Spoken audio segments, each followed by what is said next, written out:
நாம் சொந்த மண்ணிலேயே அடிமைகளாக வாழ்ந்து கொண்டுள்ளோம்.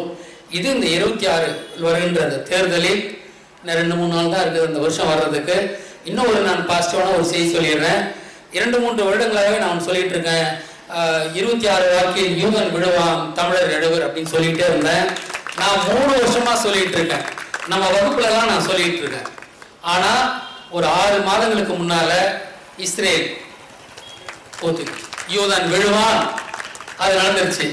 அடுத்தது இப்ப என்ன, தமிழர் எழுவர், அதுதான் நடக்க வேண்டியது. நாம் எழுவது என்பது நமது ஆட்சியை நாம் கைப்பற்றுவது.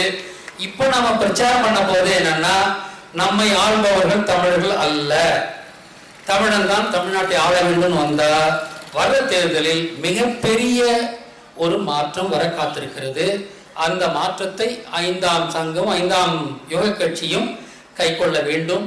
நாம் வந்தாதான், ஏன்னா வரலாற்று ஆராய்ச்சி நாம தான் பண்ணியிருக்கோம், ஆன்மீக ஆய்வுகளை நாம தான் பண்ணியிருக்கோம், மற்ற அனைத்து ஆய்வுகளையும் நாம் பண்ணியிருக்கோம். 2 வருஷம் நம்ம வகுப்படுத்திருக்கோன்றது எல்லாருக்கும் தெரியும்.